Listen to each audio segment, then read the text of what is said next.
Larry Michael is the outstanding play-by-play voice of the Redskins. Larry, welcome. Great to have you back. Hey, Steve. How you been? Been doing really well. Great to hear from you. What a run. I know I was in the city. Well, I guess close. I was out down in College Park last week, and then I was at GW about 3 weeks ago. The place is alive. Is that safe to say as to how people feel about this team right now? Yeah, everybody is very fired up, and obviously a big football town that it is, a Redskins town. And I think one of the reasons everybody is so fired up is they've seen a progression here that has seemed really impressive. Each week, the quarterback's gotten better. The team's obviously improved down the stretch, and they've made some great pickups along the way. Just when you thought the injury bug would catch up to them, you got some guys that have come out of nowhere, off the street literally, who have come in and helped. And the coaching staff, I think, has really matured. There's a lot you can point to for the reason for the success, but there's no doubt about it. The buzz is really building. It's almost building every day, each day here in D.C., and it's going to obviously reach a peak on Sunday. And no question about that. We just went through the holiday season. The movie It's a Wonderful Life came out, and there's a scene in the movie where the father looks at George Bailey and says, "George, you were just born older." I got a feeling that when I look at Kirk Cousins, he was born older. Well, you know, it's funny, Steve, because nowadays, if you come in the NFL as a quarterback, and if you're a first, second round pick, maybe even a third round pick, you might be thrown into the deep end very quickly, and that's just the way it is in the NFL these days. If they're gonna spend a top pick with you, a high pick with you, you're gonna go in right away. Kirk was not drafted near the top; he was drafted in the 4th round, and he sat and watched. He's been watching. He has had a lot of reps, obviously, because of the injuries to RG3, but he has not been in charge of this football team until he got declared that in the preseason this year. And so this is the first year he's really played a whole season. He took every snap except at the end when they rested him in the second half against the Cowboys and Colt McCoy came in. And you've just seen a mature guy, mature beyond his years, so that's a good observation. And I think the reason's been he's been able to sit back and watch and learn without getting beat up too bad. When did you start to get the sense, Larry, that Kirk Cousins had started to get a feel for the speed of the game, and Jay Gruden started getting a feel for Kirk Cousins' speed for the game? Well, I think coming out of the New England game, the Redskins had a bye the week after the New England game, and that was not a good trip. It had been up and down prior to that, and there were some signs that would point you to the team being a pretty improved team. The win over Philadelphia was a come-from-behind win. And then the win over Tampa obviously was a big comfort, 24-0, the biggest comeback in team history. But after that New England game, they knew they had a stretch of 3 of 4 at home. And it began in the Saints game. I thought that he really looked like he was in command. And things blossomed from there. And it's no coincidence that really took place as Deshaun Jackson eased his way back into the lineup after pulling his hamstring week 1. And that was a big addition. And he's a dynamic weapon that they really weren't missing. Not that they, couldn't win without him, but he's kind of put them over the top. So, to me, that New Orleans game was the hump game for Kirk. I know one of the keys when they got into the playoffs against Seattle a couple of years ago was that they had really started to build a ground game. How much did that end up helping Kirk in this particular year? Well, they've came into the season wanting to be known as a running team, and the first 2 games of the year they ran the ball. Each of the running backs, Matt Jones, Alfred Morris, ran for over 100 yards. But it kind of been tough sledding for the running game. There was a stretch there where they were averaging less than 3 yards a carry, and I think a switch went off, and the play caller said that, we better open this thing up a little bit. We're not going to be able to do what we wanted to do. We're not going to be able to run the ball at will and pick up big chunks on first down. And so they kind of changed their attitude a little bit, I think, or a little bit of their direction. They still want to run the football, and last game Alfred Morris did have 100 yards, but it's become more of an offense, I think, that Jay Gruden is comfortable with. Yeah, he wants to run the ball, and that's conventional wisdom, as you know, got to run the ball. But they found they could pass the ball on first down and set that run up a little bit. So that's put Kirk in the position to have more opportunities. And with the playmakers he's got around him, Jordan Reed has blossomed. Garcon has always been a pretty good wide receiver. The rookie Crowder has been better than expected. So for Kirk Cousins, it was a perfect storm. The running game wasn't clicking. They had to go to the pass. And he discovered these weapons are pretty darn good. I want to ask you about Jordan Reed because the last time I saw him in person, he was playing quarterback against Penn State in the Outback Bowl. What kind of mismatches has he been able to create, and how much more precise has he become in his routes for Washington? Well, Jordan Reed, has had a history here of not being able to stay healthy, and always thought he had all the ability in the world, but for him, staying on the field was the most important thing.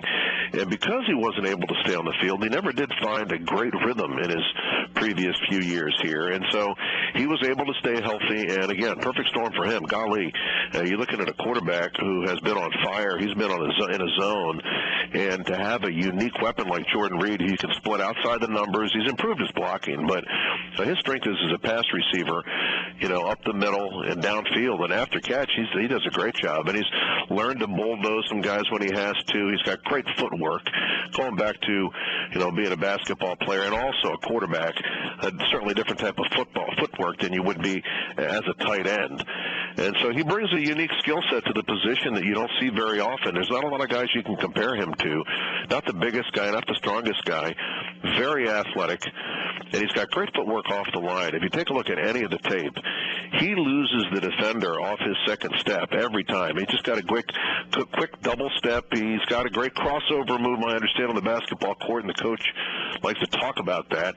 And that's kind of like what goes on the football field. He gets like a little crossover move, and all of a sudden he's got an edge on the defender, and he's definitely got good chemistry with Cousins. So that's a matchup you got to watch, especially around the goal line in the red zone. He's really been money this year. +5 giveaway takeaway, and you're about a little bit more than 3 minutes plus per game on time of possession. What is the ball control along with the plus-minus meant to the success on this team? Well, I mean, it hasn't allowed the defense to be on the field lengthy periods of time. And the defense, I haven't talked much about that, but there was a stretch during the course of this year where they just couldn't get off the field. They couldn't stop the running game. People were gashing them week after week, averaging 5 yards a carry. And that was kind of a low point of the season for the defense. But the offense has had some long drives. I'm doing my preparation here for the broadcast, and I pulled out the one sheet from the press release that gives you the length of scoring drives for the season. And they've got a lot of double-digit scoring drives. I mean a lot. I got to count them up here before the broadcast. And it stood out at me, and that gives it time of possession edge, obviously. But it allows your defense, and, again, Jay Gruden will tell you, it's easier to call plays when you're ahead, and it's easier to blitz when you're ahead. And Joe Barry has mixed up that blitz a lot this year and has had to.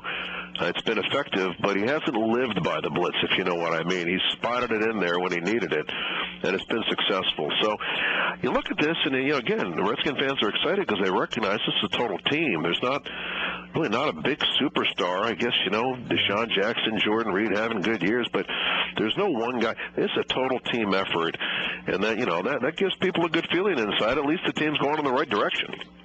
Right, exactly. You mentioned defense. You and I both know the defensive numbers are in the bottom third of the league, except for the scoring number, which isn't. But the others are in the bottom third of the league. Did it actually get better the final month of the season based on what you saw the first 2 months? Well, it's funny. I mean, again, you look at the numbers. If you look at the numbers, it didn't.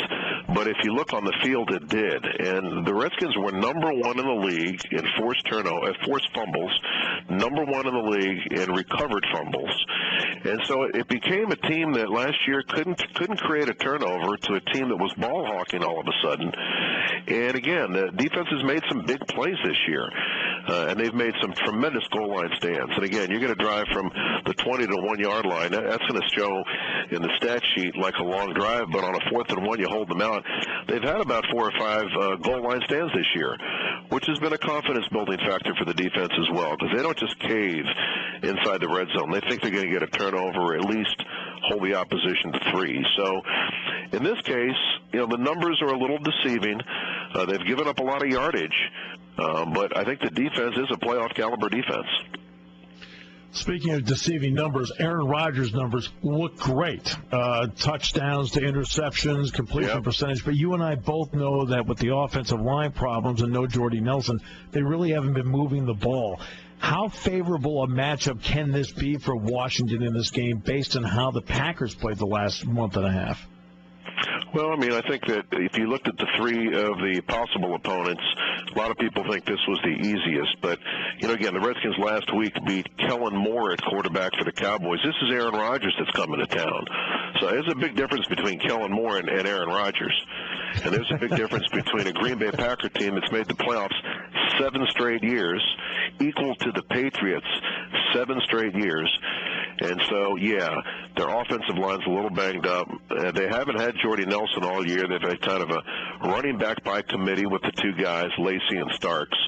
But you still got the trigger man, Aaron Rodgers, who he really controls the game. The game's in his hands. If the Redskins can't get pressure on him, they can't get the sacks they've been accustomed to over the last month of the season, if they can't get the turnovers they've been getting the last month of the season, it could be a long afternoon. It could be a long afternoon with Rodgers. Conversely, I never thought I'd say this, but the Redskins are capable of winning a shootout with the offense they've got right now. So, I probably predict a high-scoring game here. I know in the playoffs the pressure mounts and mistakes make the difference, but I think this, at least for the Redskins side of things, I think their role will continue because they're coming home, and they've really built a good home field advantage this year, and that could be a lot of people going crazy in that stadium. The Packers travel some folks, I know that, but and the Redskins fans occasionally have been known to sell off their tickets, but this case, the place is going crazy, and tickets are going to be tough to get.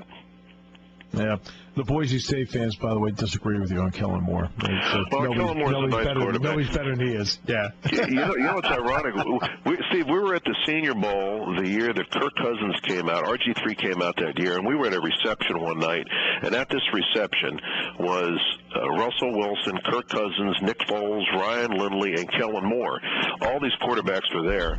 Russell Wilson comes up to me and says, "Hey, would you introduce me to Mike Shanahan?" I said, "Sure, come on over." Of course, RG3 and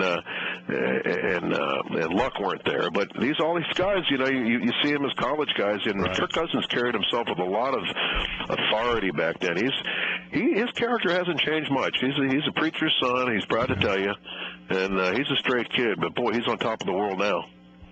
He sure is. Hey, thanks so much for the time, Larry. Appreciate it. Associate basketball coach Keith Ergo gets on the basketball bus for Penn State and sings all the verses to Hail to the Redskins. I'm not kidding you. Especially for the last month. He's a D.C. guy, and he loves the Redskins. So, believe me, I watch enough of the Redskins, but I think he fed me half the questions. Well, you know what? I know what those bus rides are like, so it's good you got some good quality entertainment. That's exactly right. Larry, hey, thanks. Hey, good luck on Sunday. I hope the Skins do well.